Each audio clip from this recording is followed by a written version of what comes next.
Hi, listeners. Welcome back to Dreadful Dialogue. My name is Alyse, and this week we have a returning guest.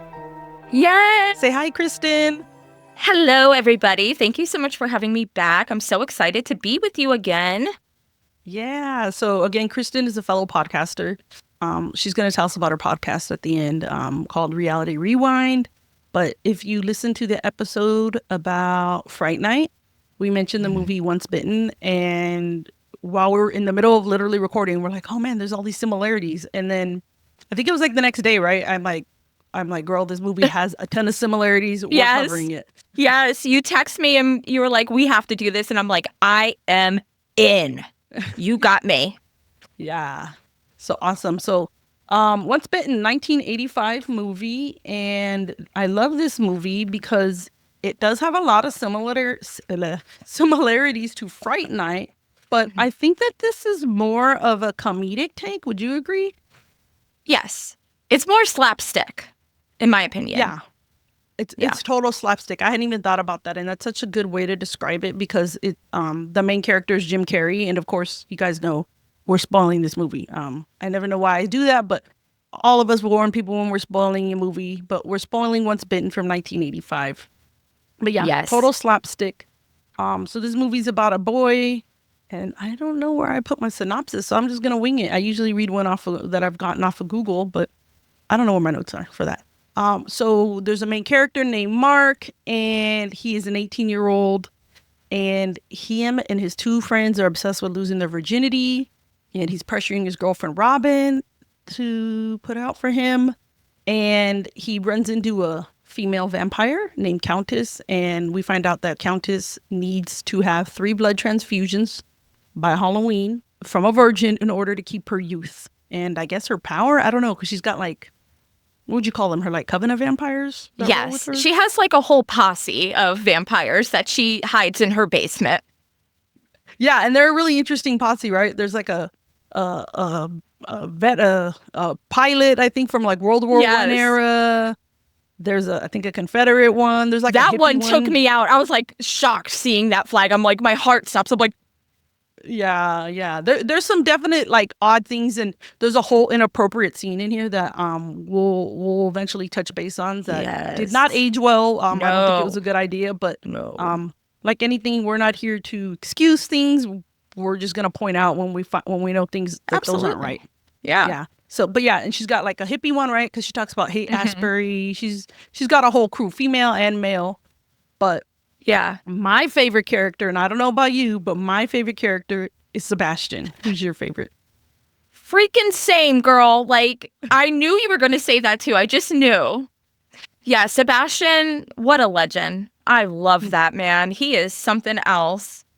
He has such a great personality. And like Cleavon Little, what an actor. What an actor. Yeah, so charismatic. His personality just shines through every scene he's in. Yeah. It's worth watching alone just to listen to the dialogue between Countess, again, the main the female vampire, I don't know. And Sebastian, who is, I guess, the equivalent of like her familiar, right? He does her makeup, he drives her limo, he's her butler. I love him. So yeah. He's great. What again, you can look up his IMDb and see all the stuff that he's been in. He does a great job in this role. Absolutely. Love him.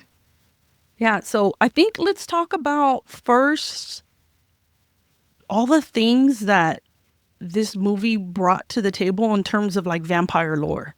Okay. I'm down. They definitely, I love that there was new vampire lore and that there was like the traditional vampire lore, right?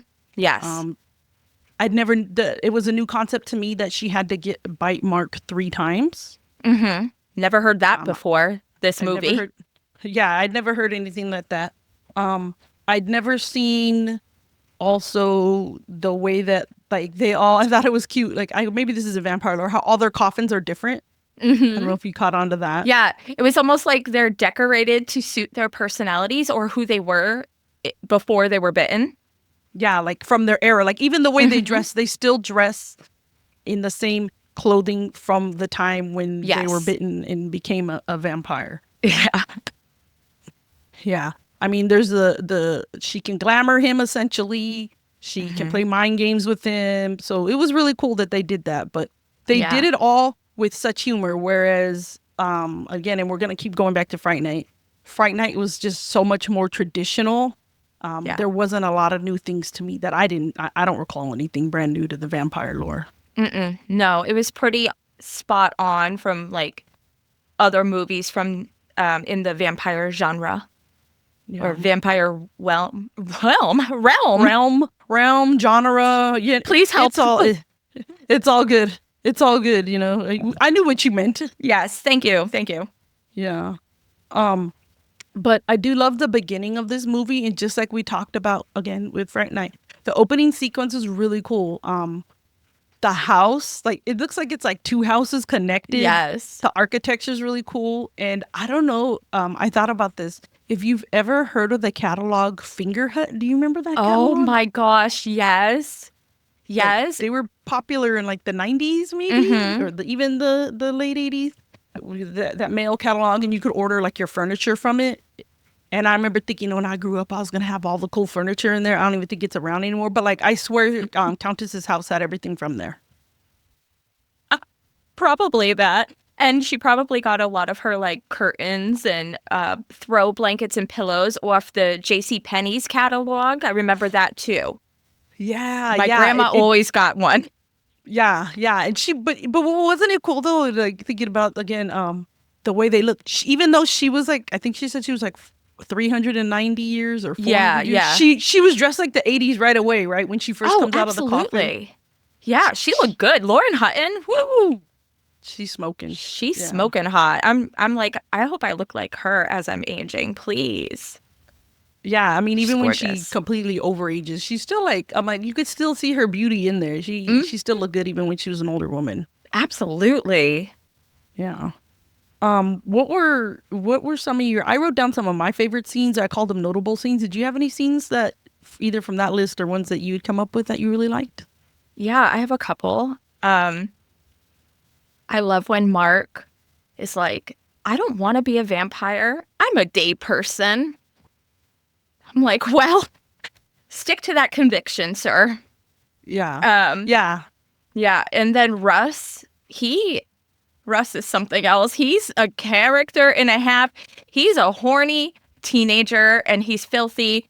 And he would go around to all the ladies and be like, hi, I'm Russ and I'm a Sagittarius. I enjoy surfing, candlelit dinners, and like just goes on this whole spiel as if he's like really going to woo any woman at all. Yeah. And I'm like a after, mature person. yeah, I'm really mature. I'm the man that you want in your life. And as I'm watching him, I go back to thinking, what would 17-year-old Kristen do if that kid came up to me? And the consensus is I'd probably slap him and walk away. Yeah. Totally. Well, and that's what I wonder because he uses that line in the laundromat scene. And the Oh, lady's like, "Oh yeah, I'm gonna tell you." Like she runs with it, and he's like, "Whoa!" yeah. I still don't know. There's times when I watch the movie, and I'm like, was she really into it with him, or was she like flipping it on him? Like, "Oh boy, Right. you think you're mature? Like I'm gonna show you a mature woman," and it backfires on him. Yeah. Yeah, definitely. And then I Yeah. had to laugh when Mark is transformed into the vampire and they painted on the widow's peak. And as a widow's peak having gal, I had to laugh. I'm like, how can you do that to us? Really? Yeah. What did you use? Max Factor mascara? Like, I don't wear a lot of makeup, so I take it that's a dig. yeah, yeah, that's a total like 80s, early 90s, like dig on mascara. Yes. Yeah, they didn't have like good there was no good makeup in this one. Like the vampires, you could Mm-mm. tell like they just threw on some like random white powder on them. Yes. Countess's makeup looked really good, but they weren't trying to make her look like a vampire. They were making her look Right. very seductress. But yeah, there was no kudos here like we did for Fright Night for like the makeup and the practical Mm-mm. effects. And I think they were smart. They didn't even try to bring in a bunch of practical effects. In fact, that scene you're talking about with the widow's peak, they Yes. kind of made it cheesy on purpose. Like the bat, like he was clearly fake. Like this movie was Right. not trying to go for like great effects and great makeup. It was meant to be, I guess, like almost parodying it. I don't know. Yeah, I was just about to say it's like a combination of satirical parody of like every vampire movie. Mm-hmm. Yeah, Yeah. the special effects were 0 out of 10. 0 out of 10. Yeah, and it's what's good is they didn't really even try to do any, so they were able to get away with it. Right. And the little bit that they had, it just you could tell they're like, we don't have the budget, so we're just gonna do what we're gonna do. Yeah. And it really Yeah. played into the humor of the movie too. Yeah, I mean, I'm sure there's some horror fans out there that are like, this isn't a horror movie. No, it's a complete. I know it's not like a horror movie. It's more of a horror comedy, very Yeah. loose on the horror, but it's totally entertaining. A kid could watch this, and I don't think a kid would not get scared. The only part they couldn't watch, I mean, there's some nudity, there's some talk that's inappropriate, but I mean, I think in terms of scary factor, like it's not going to scare anybody. You don't even have to be a No. horror fan. You could just watch this for the comedic elements alone and enjoy it. Absolutely. Absolutely. I agree with that. Yeah. And then thinking of the makeup, I really like that when Countess is getting her makeup done, she looks like she's sitting at a mirror, but there's no mirror. And it's Sebastian doing her makeup. And that went over. I hadn't thought about that. And he's just like making her pretty. And I'm like, oh my God, that makes sense. She doesn't have a reflection. Yes, right? I know what I remember like watching this. I was really, really young when I watched this. But like watching it now as a woman of a certain age, I had to laugh because he like puts his arm through like the vanity frame and Yeah. hoping for the best. I hope I got that blush on your cheeks. Yeah, It's really I never cute. understood. I never caught that when I was little till I was older. I'm like, oh yeah, Yes. because she doesn't have reflection. Because this is definitely a movie. I watched this a lot growing up, and it's funny because I'll when it comes up with people that I know that are into scary movies, a lot of people haven't heard of it. But I Yeah. remember being on TV a lot, and maybe Oh, that's why I yeah. don't remember some of the like nudity and inappropriateness that was a few Yes. of those things that were happening. Absolutely. Yeah.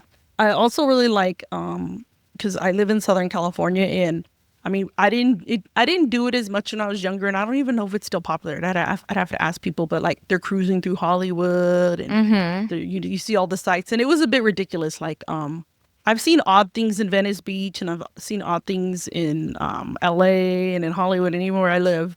But I've never seen a lion walking on on a leash. And like they're having the whole photo shoot. I was like, what was the whole point of this scene other than like they Right. just play up like Hollywood's weird. Even when the bookstore guy's like making fun of like, oh well, yeah, a lady vampire, she'd totally live in Hollywood because she could blend in. Like it's like he doesn't come out and say it's like you're calling everybody weird in that area or what? Yeah. He like fully embraced the oddities of Hollywood. But yeah, I feel like they really played that up to like make this super quirky and make it more of a comedy than a horror, as you were saying before. Yeah. The bar was really cool that they went to too with the lip phones. Yes. I remember when I watched that, I was like, I really want a lip phone. I really wanted one as a kid. Yeah, I'm like, do people have house phones anymore? But I remember like wanting the clear phones and the different phones that people had. Yeah, it made Ditto. me think it was kind of like early internet dating almost. Like I mean, they could see the person across the room, but it was that whole like, I guess almost like apps now, right? I mean, how people swipe for apps. You just see the face and you swipe one way or the. I don't do this stuff. Yeah, I'm married. same. But yeah, it made me think of like, oh, like, is that the early version of like internet dating and now app dating? And Yeah. I didn't know if it gave you that vibes. It definitely did. And it also kind of reminded me of like on some reality shows where they show people doing speed dating. I was like, is it like kind of that concept too? But yeah, I thought it was wild how they're just like, I want to call table 52. Hi, what's going on? And then Russ is like flirting. I'm like, did they get fake IDs? How did they get into the bar when they're not 21? They didn't check anything? I guess not, because even then Mark has his whole story. He's like, I'm 8. What is it? Oh, I'm 21, but people say I look 18. Right. It was He's so even funny. like adding to it. Yeah. Yeah. And then also like what 18-year-old is like owning their own ice cream truck? Please tell me. Yeah, I don't know. I always wondered. I was like, for the longest, yeah. Why does he? I was like, maybe it's his parents. And for the longest, I couldn't understand. I'm like, what's with the ice cream truck? Is this just to like, again, make fun of the era? I mean, we still have an ice cream man that comes around our neighborhood. Oh yeah, but it's not ditto. like an all the time thing. Like growing up, the ice cream man came by every day. Now it's like once in a while. Yeah, Like, yeah. it hit me. I think why they had him drive an ice cream truck was because that's how Countess's posse coven of vampires figured out that he was a virgin. From the ice Don't you cream think? truck. Yeah, they saw because Yeah. when you watch the Hollywood scene, they're like, oh, they're all looking like at the truck, and then they're like, like getting like, oh, we gotta go, like they send Countess there, and the limo pulls up, and she gets out to go to the bar, but I'm like, oh my god, dude, that's how you got caught because you had an ice cream truck. They knew, Yeah. well, you must be a virgin. Well, yeah, or like, are there younger people around wanting to buy ice cream? I don't know. It could go either way, or both could be true. Yeah, I don't know. It was an odd thing to have in the movie for sure. Yeah, definitely. Yeah, the whole movie, it's funny because I didn't think about it till after, like, I wrote up our, we always do like, little prep questions and notes or whatever. Like how this movie is so obsessed, I guess is the word. Mm-hmm. Or it shows how obsessed like these men, these young guys were with like having sex and losing their Oh, yeah. virginity. I didn't realize how that was such a paramount to the storyline. Jamie, his friend Mm-hmm. Russ, Mark's obsessed with it. I mean, we saw it a little bit in Fright Night, but in this one, it's like the whole movie plays up to that. Countess is, definitely. like desperate to find a virgin. Yeah, it really played into like the sexual aspect of it all. And as you said, like they touched on it a little bit on Fright Night, but Charlie wasn't that obsessed. Like these boys were, it was almost every conversation they had. Mm-hmm. Practically. It makes me scared as a boy mom. Dude, same. I have two. I'm like, oh no. What are we going to have to deal with? What are we going to do? At least we'll have each other. Yeah, for We can real. commiserate together. Yeah.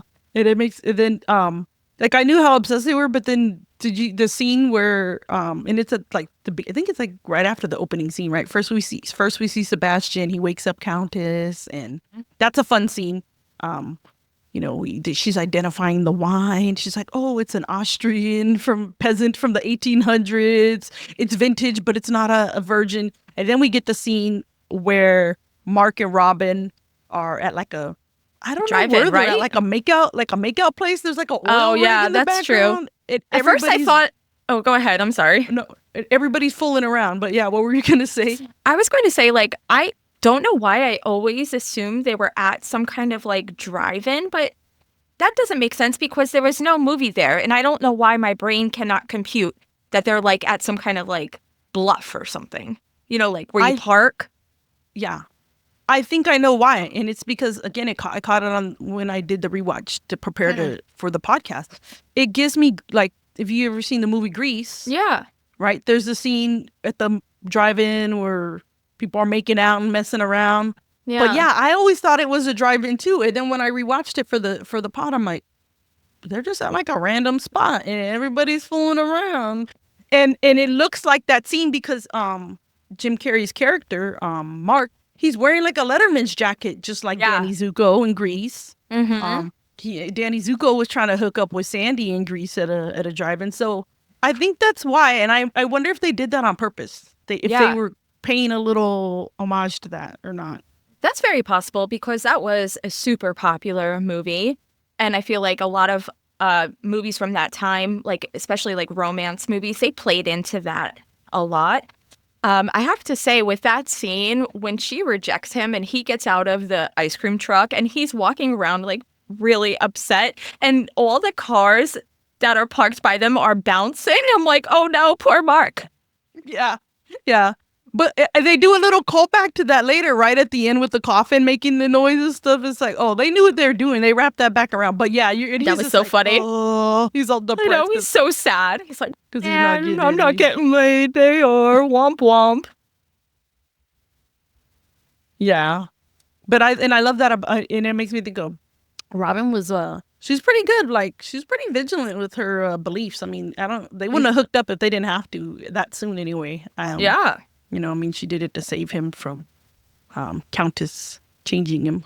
Yeah.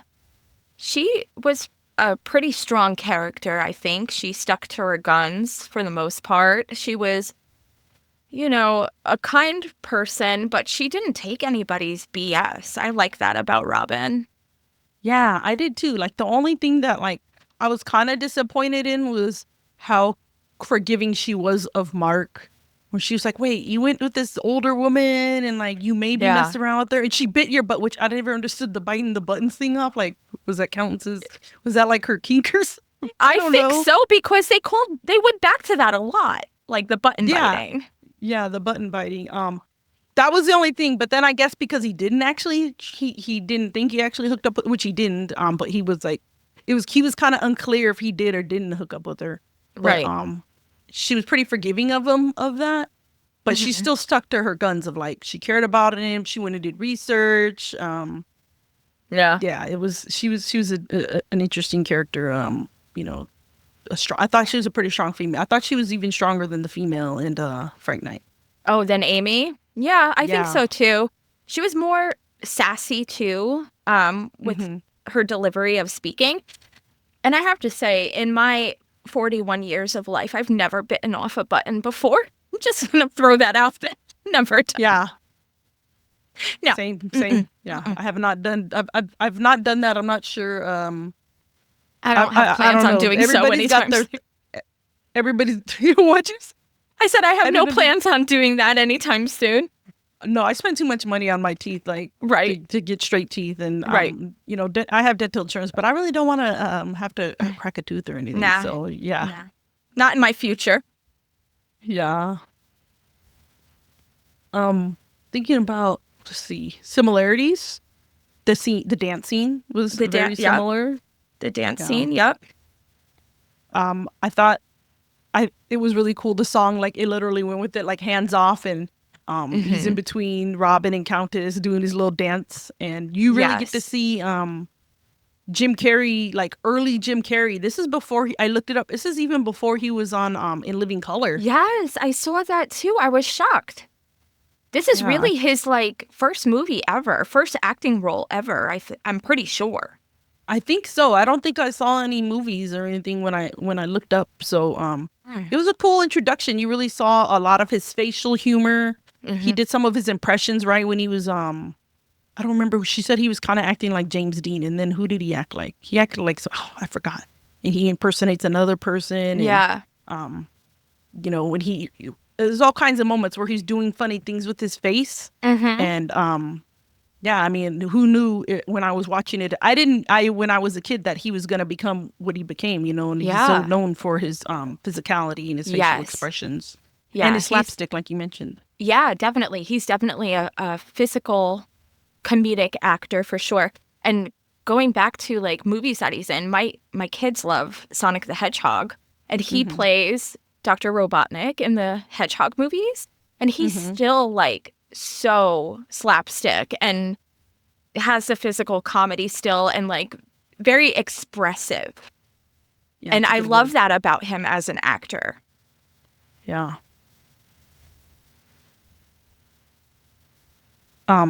What other scenes? Are there any other scenes that were memorable to you? When the boys are having lunch and Mark opens up about the Countess and potentially having a sexual encounter with her, and he's going on and on about it all. Russ has an obnoxious sweatshirt on that says freelance gynecologist. I I'm don't like, remember that. yes. So they're at the picnic tables outside having lunch. Russ has a sweatshirt that says freelance gynecologist, like ironed on, like the iron Like he on did it himself. letters. Yes. Yeah. And Robin is listening to them talk about this. And the whole time I'm like, you don't realize, like you just walked past her. You didn't see her sitting. Yeah. That's right. That's when she ear hustles, and then that's when she confronts him about like, oh, well, you went to Hollywood with, and Yeah. you may be hooked up with late, and then he's like, and Sebastian brought me orange. Yes, the orange juice But is funny. yeah, but like I didn't realize his shirt, and that's at school when that happens. How did they get away with Yes. that? Like, sir, where is your mother? She let you go to school?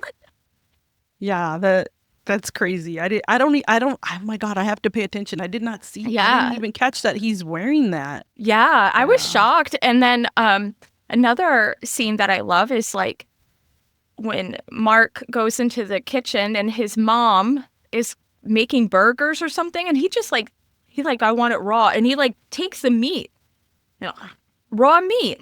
I'm like, Yeah. ew, that's nasty.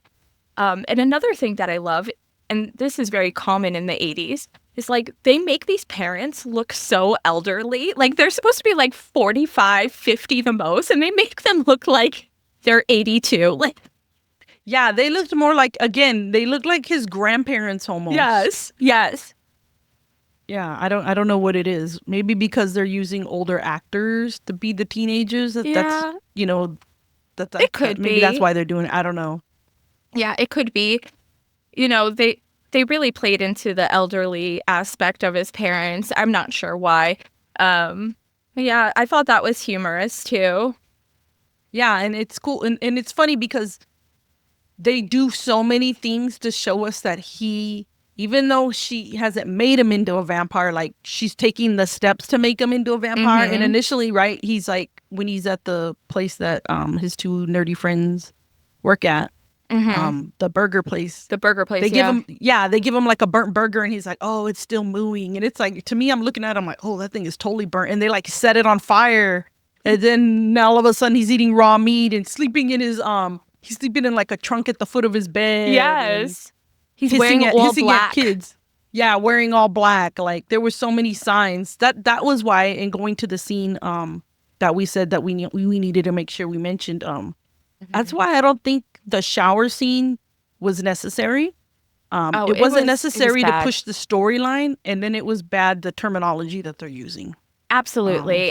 It's very degrading, and yeah. I'm not going to repeat it on the podcast. No. People can watch it. Yeah. Very, very bigoted language.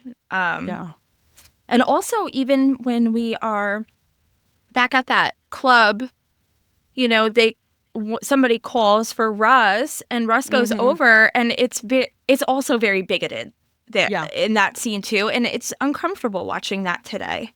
Yeah. And it went over my head as a child. Yeah. So obviously, this movie did not age as well as Fright Night at all.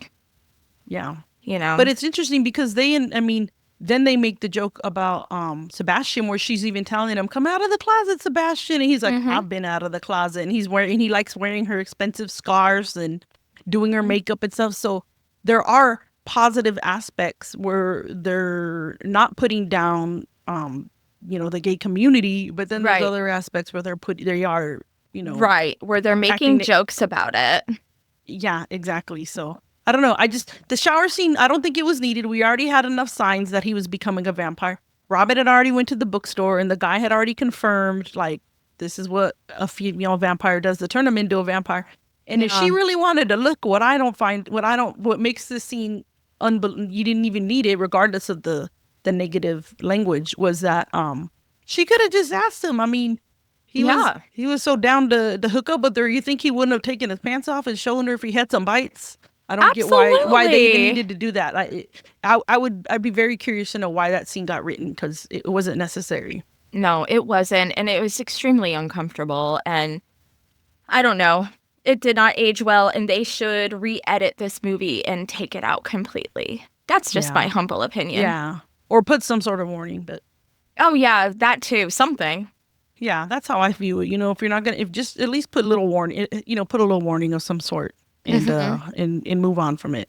Because you can't erase that people's behaviors, the things that people did, or the things that people did, you can't sugarcoat them. Absolutely. Yeah. I did find it funny, though, thinking of the bookstore scene. I'm thinking about that right now. How the guy was even making a joke. The bookstore owner was even making a joke about He was even like, really, like, if you shouldn't be worried about your boyfriend. Like, oh, I don't think she tells him it's her boyfriend, but he's like, oh, an 18-year-old that's a virgin shouldn't be worried about a female vampire. He's got bigger problems. It's like, dang, he's dogging him out for being a I virgin know. too. Like, seriously, like, I don't know any normal adult that is like wants a young person, and I'm not judging either way whether Right. somebody's engaging in relations or not relations, but I'm like, I'm also not rooting for like anybody that's 18-year-old to be doing that. Not to say that they don't, but I'm not gonna be like, oh well, there's something wrong with you because you're not doing that. Right. I was like, Yeah. what? And it just goes to show you the times they're very like sexist like that and misogynistic and patriarchal. Yeah, Wait, I can't even talk. But anyway, you get what I'm saying. we know what you mean. Like, Yeah. Yeah, it wasn't necessary. They could have they could have left. They could have just had the guy talk about how he became one, and somebody could have asked him, or they could have just said, "Hey, Mark, go look and see if you got these marks. Go check in the mirror, take a yeah. little looky loo, and call it a day." It Yeah, wasn't there was no necessary to reason why fall back. Mark couldn't look for himself on his thigh and confirm yes or no. Yeah, That was exactly. really, yeah, it was unnecessary. Yeah. I thought it was funny, and again, and also I didn't catch it. The orange juice. I was Hmm. like, it never hit me. I always thought it was just something. I always thought they were making fun of him for being like, oh, because he's just a little teen. Like they know he's actually like a young person, a Right. teenage. Well, he's 18, but you're kind of still a teenager at 18. But it's like, oh, they gave him orange juice, like when you give blood. Yes, yes. Yeah, it was You so get a funny. cookie and blood. Hmm. Yeah. I didn't catch that when I was younger. Again, preparing for the podcast, I saw that scene. I'm like, oh, Yes. that's genius. They gave him that because they were like, he might be a little weak. Let's give him some more. I mean, that's what I think, right? Is that Oh, absolutely. would that I make caught on sense? to that. Yeah, I caught on to that too. It made me laugh. And like the way that Sebastian's just like, go. Just so nonchalantly, like, drink this. Yeah, like like this is not his first rodeo. He's been helping her find virgins for a while. And I mean, her whole crew, that's like their whole job at the moment is they Yeah. gotta find her a virgin. Yep. That's And their mission in the vampire life that they're leading. yeah, I like that one of them is even like, well, I'm from 1864. He's like, it was in better I don't know his exact line. I don't have it written down. He says something like, oh, it's more in fashion to be a virgin in 1864. Yeah, yeah. That was so funny. Yeah.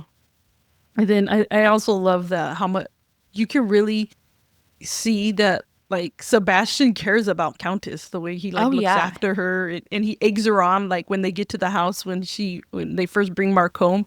He's all, oh, do you guys need anything? He's like, do you need drinks, food? And he's like, a bib. A bib. 'Cause Yeah, he knows that what made me she's gonna laugh so do. hard. That, yeah, again, guys, Cleavon Little, the character Sebastian, Oh, bringing them lines throughout the whole love movie. him so much. He's so Yeah. funny. And yeah, you can tell like he has a lot of like admiration and affection for the Countess and that he probably thinks of her as maybe a bestie, you Hmm. know? Yeah. I think that's a good description. I think they are like besties, and that's what's different from in Fright Night. Like we don't even get to know Jerry's familiar very well. It's kind Yeah. of his character is almost like an afterthought. It almost feels like they didn't even need that character, Yeah. but I guess For this is part of the vampire, yeah. lore that they're It's bringing to in keep with it. with the theme. Yeah, I feel like Sebastian is so much more of a bigger role than Billy ever was on Fright Night for sure. Yeah. I'm surprised I remember his name still. Oh, If I'm I'm the being same way. honest. I just listened to we just had an episode drop about people under the stairs, and I'm Hmm. calling I listened to it and I'm all, oh, I called the character by the wrong name. I called her by her name of a character she played in another movie, and I'm like, Oh, well, I can't go back and re-record for one name, and I'm like, well, oopsie hopefully they poopsie. do what I meant. Yeah, I'm like she played Denise in summer school, but she was like, I think her name was Oh Joy, and people gosh, under the stairs, and I'm like, oh, I've done that. I don't know how many times. So, it guys, this is not happens. 100% factual No, this is podcast. not I a mean, fact-based episode either. Yeah, I mean, I'm a cinephile, but I'm not Google itself. I'm not Right. Wikipedia. I'm not IMDb. My brain does what it can do, And it and does sometimes you're gonna amazing slip up. things. Nope, Thank you. you're amazing any and every moment. Um, Speaking of Fright Night, real quick, Yeah, I I looked up Chris Sarandon because I was like, what's he been up to? The gasp that I gasped when I saw he was 82 years old really. today. I was like, what? He's 82? How? He I still goes couldn't to believe it. conventions. Yes. He still goes to horror conventions. I haven't seen him in person. I've seen pictures. I don't think he's been at any of the ones I've been to, but I've seen pictures of people posting. I mean, he does look older, but he don't look terrible either. No, he looks He looks amazing. good. Yeah. But it just goes to show, like, I still think like 30 years ago was 1970s. And I know. I hate like now I listen oops. to like the oldies quote unquote station that was like sorry mom and dad was the oldie station that they listened to Mm-hmm. that I was Mm-hmm. like, oh, okay, we gotta listen to this. And then now I'm like, oh man, they're playing stuff from my era. Yeah, They're I playing like know. Depeche Mode and Madonna and No Doubt. I'm like, No Doubt is not oldies. Like, oh Yes. my gosh. I It's have to say, crazy. my son, if you ask him what kind of music he likes, he'll say the oldies and then list Nirvana, Alice in Chains, and Smashing Pumpkins. How dare he? The All the music from audacity. yeah. Oh my I gosh. know, I know. Yeah, it's crazy that we're now ladies of a certain age. So Mm-hmm. Mm-hmm. that's what happens. Yeah. I know, it's funny. Yeah. But yeah, there's definitely a lot of similarities, a lot of differences. I think that this one brings the comedy, the other one brings the dramatics. Yeah. I felt like I definitely rooted for. I did root for Mark a lot though, and I rooted for Robin a lot. Um, Same. which is hard sometimes in some of these movies. Sometimes you're just like whatever. You're just watching it to see somebody get hurt or see something funny. Right. But I did root for Countess in a weird way. I felt Did bad for you? her. Yeah. It was kind of like the ageist thing, maybe. Like I can't say that word, ageism. I Mm-hmm. felt Mm-hmm. bad for her for getting older, and it made me wonder, like, well, how did she end up the way that? How did she become a vampire? Like, was this her Right. choice, and she's just trying to like, live her life? And I mean, I don't blame her. If I was gonna be stuck living forever, I would want to be my best that I could be. Looks wise and physically. I would also Yeah. be trying to do what I could do to stay young. So I kind of felt bad for her. Yeah. I don't know if you did. I mean, I didn't really think about it until you just brought it up. But I also didn't see her as like a sympathetic villain like I did with Jerry. And I think maybe because like we saw Hmm. more of Jerry's personality and like the Countess comes off extremely vain and like, I don't know. I just didn't really see that about her. But now that I'm thinking about it, it's like we don't know her backstory at all. Mm-mm, we don't, other than she's been around for like 400 years. Yeah. That's all or they make a joke that she's 390, and then I think then Sebastian does. I don't know if he corrects her and says she's 400. Either way, that's a long time. Right, Um, right. yeah, I found myself. I'm kind of I think I'm the opposite of you. I think I rooted for Mm-hmm. her more than I rooted for Jerry. Okay. Um, I think that she had just like she was almost like desperate, but then she was Yeah, also that's kind of true. skeezy. She was kind of skeezer, like the part where she and I felt bad because I laughed. We're both laughing, right? You already know what scene. I already know what Like, you're gonna say, but tell our yeah. listeners. Oh, when they're at like the mall, right? At like a store, and she's getting her second transfusion and bugs Mark, and then she's all annoyed by Robin and walks out of the dressing room, and she just like shoves this old lady, dude, like bam, like Heisman pose, push this chick. I mean, I'm sure there's She a better took her description. out. She took her out. She was like, And the lady, yeah, yeah. And the lady's just like, I'm like her little, and like, even she though not. I've seen Yeah. this movie, I don't know how many times I bust up every time. And then she has the audacity to do the same thing again. I know. At the dance, she just like pushes some She just, kid that's like in a nun's outfit. I'm like, dang, you had to push the nun. I know. That was like her move though, the push. And like when the poor old lady fell, she like knocked over all these like clothing display cases. I'm like, that Yeah, must all have the really racks. hurt this Yeah. lady. Yeah. I was like, dang, that's cold blooded. So now that now that I'm talking this out Can loud, I'm you like, maybe she see? wasn't as okay. But she was against going after youngsters though, because remember they're like, well, we found an 11-year-old, and she's like, that's Yeah, that's ridiculous. true. And she did at least go after. Of I don't know, but age. maybe she wouldn't have gone after him. Maybe it was just because convenient that he was a virgin, but he was 18 at least. We'll give Yes. her that. Yes.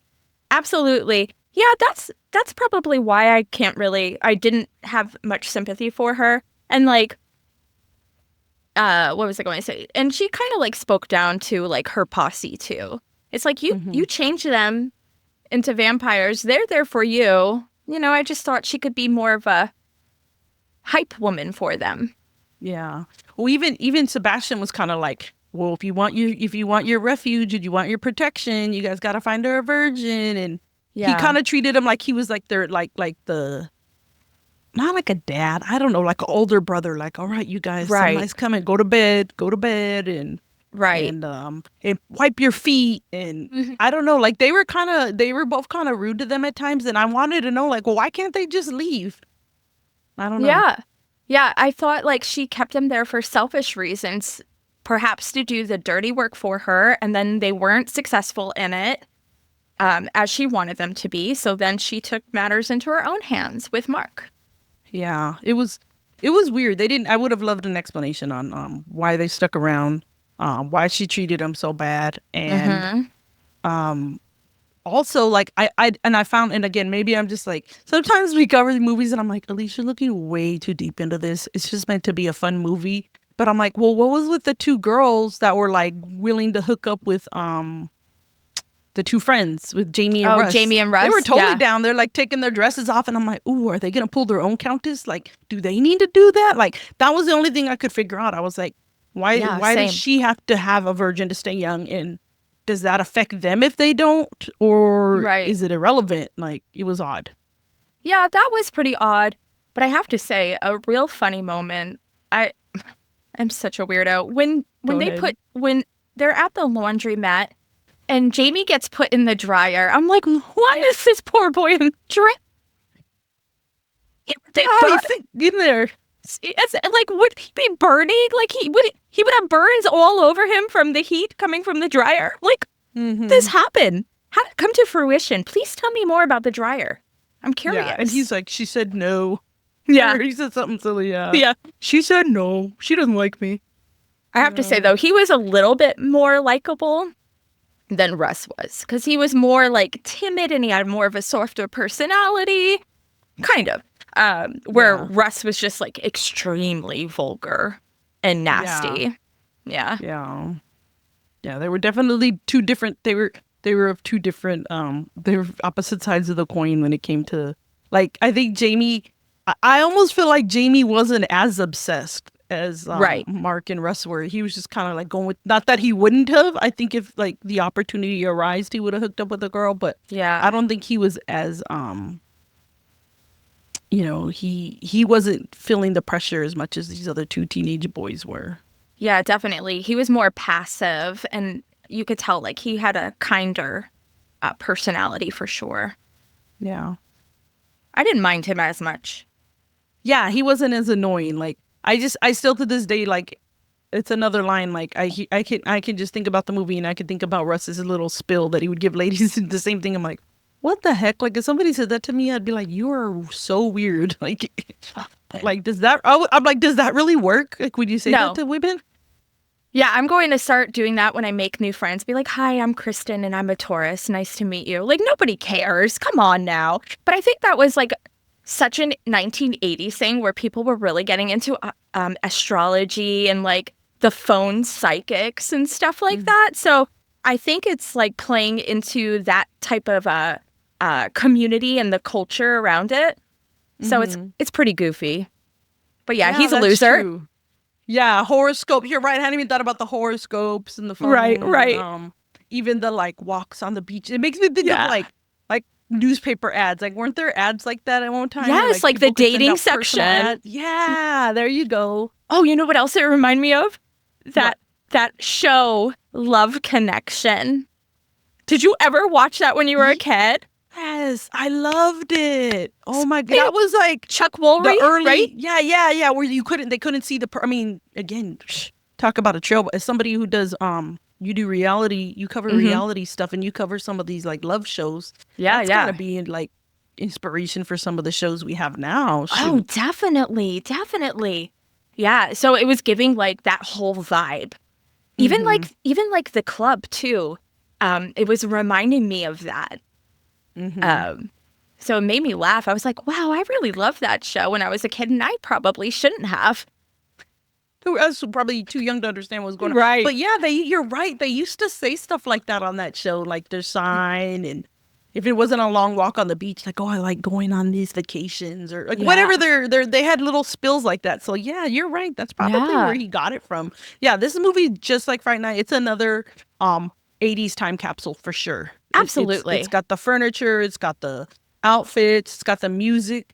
I wish they would have had a stronger soundtrack. They kind of played the song Once Bitten a little too much, but I don't know. Yeah, maybe, I feel like that was the only song they played. There was like that, Hands Off, and then the rest was Hands just Off. like do do do do do do, just like actiony, like music, like wasn't necessarily there weren't lyrics to it. It was just music itself. Do you feel like Once Bitten was more campy than Fright Night? Yeah, I mean, I don't even know if it was campy. It was almost like cheesy, and I have so much trouble defining this word, those two, cheesy and campy, when I like talk with people on the pod about it. But I don't know if it was more campy. It was more cheesy for sure. Yeah, cheesy's the right word for this. Okay. You know, it's definitely more comedy based, but like the comedy and like the storyline is cheesy. You know, where with Fright Night, it had more suspense. And it had more like little, not like it wasn't like super scary, but it had little like jump scares, you know? Yeah, this one didn't have anything like that. No, not at all. Like even when they were like untying Robin from the basement, it wasn't really that suspenseful to me. No, or the fire. I was like, they're like holding like this stick with like a little bit of fire, and they're like, oh, I'm gonna keep all these vampires away from me, and if people are listening, they can't see me. I'm over here waving my hand like that's gonna stop. Like it was like the flames were like this minuscule flames. I was like, how are, like, these are vampires? Like, you guys can just step over these fools. And then they did make it funny because the guy like he just like blows it out. Like he blows out the fire real quick, and they're like, we'll get out of here. Yeah, you're right. It wasn't like the suspense wasn't good, and even the music in the background wasn't like it wasn't that good. Music. Yeah.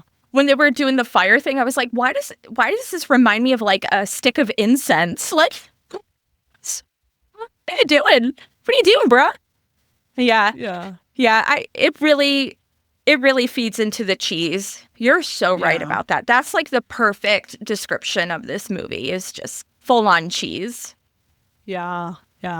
And they even make, and it's great because they even make fun of like pop culture of the time, like when oh my god, I'm forgetting his name, and we just been talking about Sebastian. When Sebastian's like, she's like, oh, I think we need to go. Countess, I think we need to go check on Mark again. And he's like, are you suggesting we invade suburbia? And he's all, bowling alleys, RVs, chicken mac nuggets. Yeah, that's the best. Nuggets. Yeah, that's the best. Like, yeah, again, he's a whole mood. He makes the mood. He makes the movie, if I'm being honest. He really does. From the beginning to the end, he makes the movie. Yeah, and I still to this day, like every once in a while, like when I'm going to bed, I'll be like, good day, Sebastian. Like, and nobody even knows what I'm talking about. Like, I remember I was traveling in Europe, doing like a backpacking thing with some friends. And I was telling my friends, I kept telling them, good day, Sebastian, good night, Sebastian. Like, girl, what are you talking about? I'm like, oh, I freaking love it. Movie. And it was funny because like we split off and they came home early. Shout out to my friend Brianna. I don't know if she's listening or not, but and she was like, oh my god, we had to rent that movie and watch it. We had to like rent it on Prime or something, and we watched it. They're like, no wonder you kept saying it. Sebastian's great. Yes, He's a legend. I freaking love him so much. I think like if he wasn't in this movie, I don't know if it'd be as likable. No. You know, I don't know Yeah. if it would have like that almost cult classic feel to it. Yeah. Because like Mark, I earn more respect for Mark because he is slightly trying to respect Robin, and like he is realizing like different things. Like I'm not conveying what I'm trying to say. I think his arc is good. Like just like Charlie, I too. think had a good arc in Fright Night. Mm-hmm. And I rooted for him. And at times, like I said, I rooted for Countess, but even at the end, Sebastian gets the best lines. Absolutely, he does. He if you ever started to get bored with the movie and you found it cheesy, he made it a good cheese. Like his lines were hilarious. Yeah. Yes. I mean, even at the end when Countess turns into a she changes because she didn't get the blood of her virgin, and she's like, "Get me a plastic surgeon," and then he tells her, "Don't worry," because she's like, "I'm never gonna find another virgin. I'll never find one," and he's like, "Don't worry, Countess." He's like, "There's places like Kansas and Nebraska." Kansas and Nebraska. That's right. Sorry if anybody's from there, but you're getting made fun of in this movie once. Just a little bit. And it's not us, we promise. We love Kansas and Nebraska. I've never been there, but sure, I love them. I've never been to either of those either. I've been to a lot of they're places, great. But I haven't They're been to great. those. Yeah. But she's like, "I'll never," and he's like, "Don't worry." And again, his care, the way he's like holding her little hand, and he's like, "It's okay, Countess." But yeah, he's so sweet. They gave him the best. They gave him the opening scene when he's walking around and he's picking the flower for her, and he's got his little riding boots, and he looked good though, right? Yeah, and his outfits were woo woo. Yeah, he's wearing her. She's like, "Take off my $100 scarf." He's like, "You paid $49.99 for this." I love when he reads her for filth, like at any opportunity, because she does deserve it. Mm-hmm. You know? Yeah. I think you're right. Like he's a good bestie. And you need somebody sometimes. Hey, I need you to be real with me. Yeah. But also, he's there to support her. He takes her on her little escapades, whether she's pushing people. I know. At a high school dance. Imagine being at a high school dance and you see this like full-grown vampire woman show up.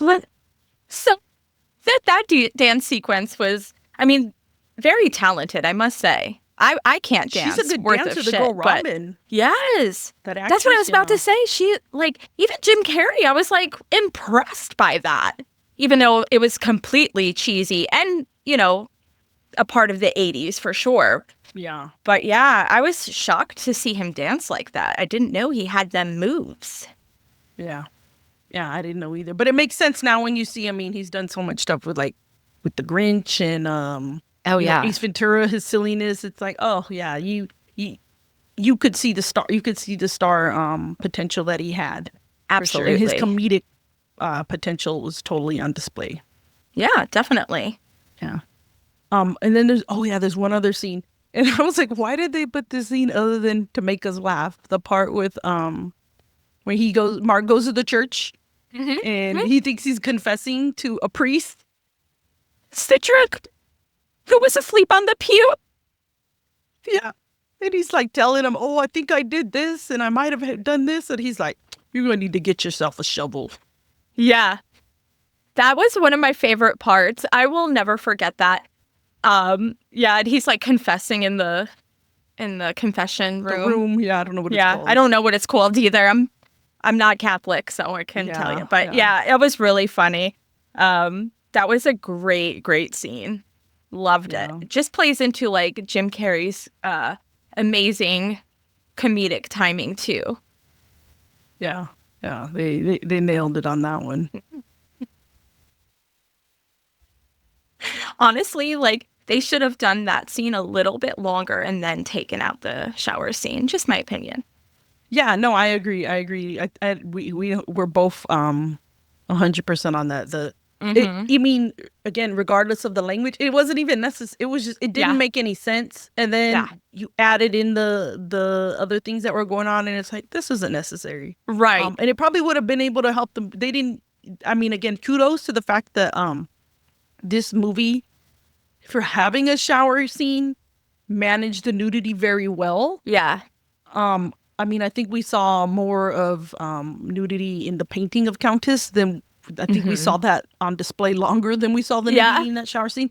But they could have gotten the movie scene even more. I don't even know what it's rated now that we're talking about the nudity. I don't know what the phone is. I'm like, I need to look that up because I'm very curious what it was rated as. Yeah, I have my iPad here too because I bought But yeah, it. this movie came out the same year. So while we're looking that up, it came out the same year as Fright Night. And I think this one came out just a little, not too, I think it was like 3 months later. Yeah. Or do I have them backward? It is listed as PG-13. Huh. Okay. I could, yeah, I guess it could be PG-13. You know, I mean, it's all, everybody has their own takes and views on what's appropriate or not appropriate for your absolutely. Child, but yeah, it didn't drive the story in any way. So I didn't understand it. Like the laundry scene, I don't think the laundromat scene didn't drive the story in any way other than it was funny, but it was, again, we'd already heard Russ like give this spill a million times. Yeah. Other than, I don't know if the writer was maybe obsessed with showing, not the word obsessed, was really wanting to show like the societal pressures of teens losing their virginity. Maybe that was why that was in there. I don't know. Yeah, and maybe because it was so focused on that being the Countess's mission to accomplish, maybe that's why they were playing into it more. But I would have loved if, like, Mark just kept going to talk to the drunk guy at the church. Like, if they, like, kept doing that as, like scenes, that would have been really funny, where he's just, like, confessing all this, like, vampire stuff to the drunk man. I would have probably loved that a lot more than these filler scenes. I mean, that's what they are, for sure, right? Yeah, because they don't push the story along very much, other than maybe they were trying to get a laugh, but I think the laughs would have been much funnier, like you said, from the and I say this with the quote unquote with the drunk, the priest, because he was not the priest, he was just the drunk guy that was nursing a hangover, or maybe was still drunk, passed out on the pew. He was going through it, that's for sure. I would have loved that a lot more. And then, you know, I just really have to say, can anybody really have sex in a coffin? Like, come on. That just plays into the cheese.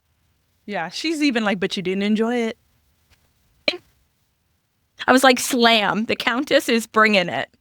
Yeah, she's like, well, she's like, I'm gonna get those lines in too. I didn't get in, but at least I'm gonna run my mouth and talk some smack, because she knew she lost. She was like, yeah, you probably did, but yeah, that wasn't believable either. But I guess they had to.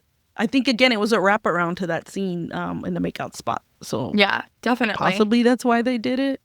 I think you're right, but it's just definitely not realistic. So it feeds into, like, how ridiculous this movie really is. Yeah.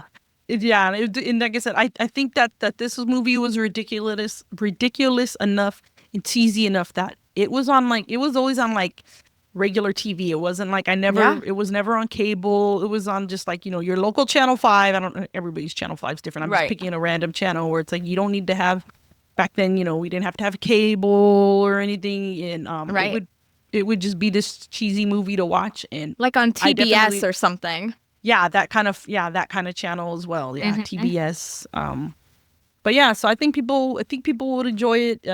Like I said, it's definitely got some similarities and differences that come to mind when watching Fright Night with it, but it's a different take. If you have a movie you just want to get a good laugh, turn it on and you can crack up over it. And if you want that 1980s vibes, it's definitely like that mindless kind of watch. Like, you don't really have to be too into it to enjoy it, I think. Yeah.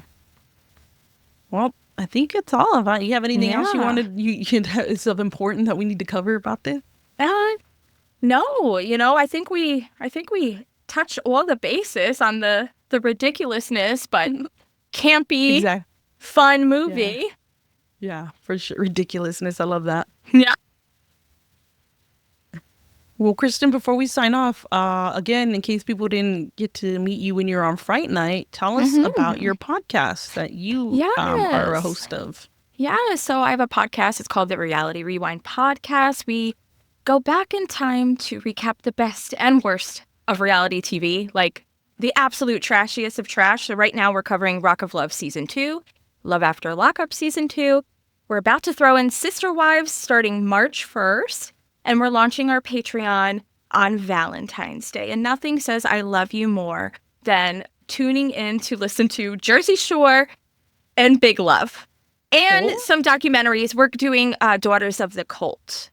Okay. Because it is about Christine Brown's family. So we thought that was a good, start to get into Sister Wives. So Yeah, that's what to we're tie it into doing. all that. Yeah, Yep.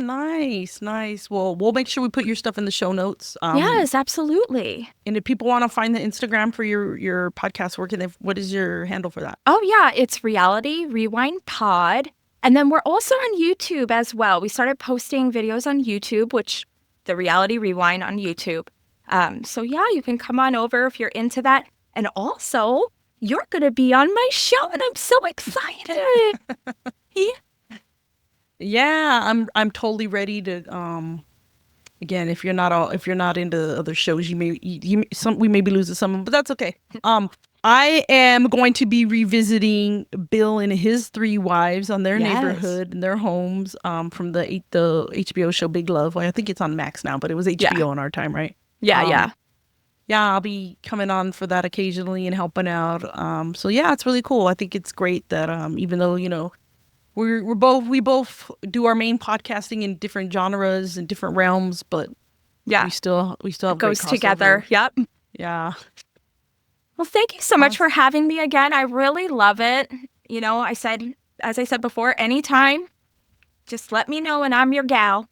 Awesome. Yes. Thank you so much, Kristen. It's been so much fun. I love laughing with you, and I love talking about these movies with you. So we definitely look forward to having you on again in the future, and looking forward to recording with your podcast. And for everybody else out there, thank you guys for listening. If you haven't watched One Bitten, it's currently, I don't know, at the time of recording, it's on Tubi for free. So if you want to find it there, otherwise you can catch it on Prime. I think you can even buy it, I think, for like $4 on Prime. Yeah, that's what I did.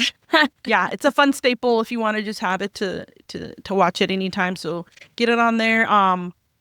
And just like Kristen just mentioned, we are also now on YouTube. I've started putting videos out there. So some of mine won't be on there because some people don't want to be on camera, but most of ours will be on YouTube at this point too as well. So that's another way to find us. Awesome. And yeah, and if you want to read anything else about other things besides some of the movies that we've covered, events and different things that we've gone to, you can check out our website, dreadfuldialogue.com. And I'm also on Instagram at Dreadful Dialogue Podcast. So again, thanks, Kristen, and everybody else. Have a good one. Bye-bye.